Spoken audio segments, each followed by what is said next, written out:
BC సంక్షేమం మనిషిని మహోన్నతుడిగా తీర్చిదిద్దేదే విద్య ఒక్కటే అని చెప్పిన మహాత్మా జ్యోతిబా పూలే అడుగుజాడల్లో నడిచేందుకు సంకల్పించుకున్న ప్రభుత్వం మాది. ఈ దిశలోనే మేము బీసీ డిక్లరేషన్ ఇచ్చి తెలంగాణలోని వెనుకబడిన ప్రజల ఆకాంక్షలు తీర్చేందుకు ముందుకు వెళుతున్నాం. గతంలో బీసీల సంక్షేమం కోసం, విద్య కోసం ఎంతో ఘనంగా కేటాయింపులు చేసేవారు.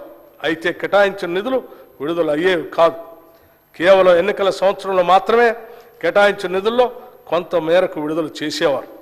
ఈ విధంగా ప్రజలను మభ్యపెట్టే ఒక దుష్ట సాంప్రదాయాన్ని గత ప్రభుత్వం అనుసరించింది. అయితే పేద, బడుగు, బలహీన వర్గాలకు చెందిన విద్యార్థులకి మెరుగైన సౌకర్యాలు కల్పించి నాణ్యమైన విద్యను అందించాలన్నదే మా సంకల్పం.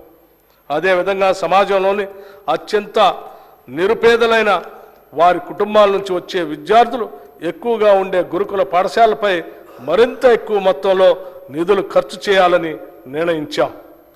కేంద్రం అమలు చేస్తున్న సావిత్రిబాయి పూలే అభ్యుదయ యోజన పథకం నుంచి కూడా అదనపు నిధులు సాధించి తెలంగాణలో పకడ్బందీగా అమలు చేస్తాం. బీసీ విద్యార్థులకి ఉపకార వేతనాలను క్రమం తప్పకుండా అందిస్తాం.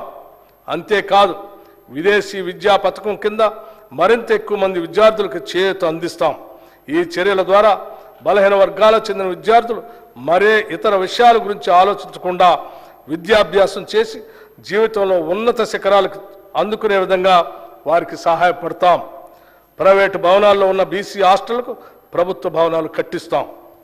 రాష్ట్రంలో ఉన్న వెనుకబడిన తరగతుల గురుకులాలకు స్వంత భవనాల నిర్మాణానికి ఈ బడ్జెట్లో 1,546 కోట్ల రూపాయలు ప్రతిపాదిస్తున్నాం. రాష్ట్రంలో ఇప్పటికీ సాంప్రదాయ వృత్తుల్లో చాలా కుటుంబాలు జీవనం సాగిస్తున్నాయి. వారికి నూతన సాంకేతికతలో శిక్షణ ఇచ్చి అవసరమైన పనిముట్లు అందజేస్తాం. వారు చేసిన ఉత్పత్తులకి మేలైన మార్కెటింగ్ సౌకర్యాలు కల్పిస్తూ వారి అభ్యున్నతికి సహకరిస్తాం. అదే సమయంలో వారి పిల్లలకు నాణ్యమైన విద్య అందించేందుకు సహాయం చేస్తాం.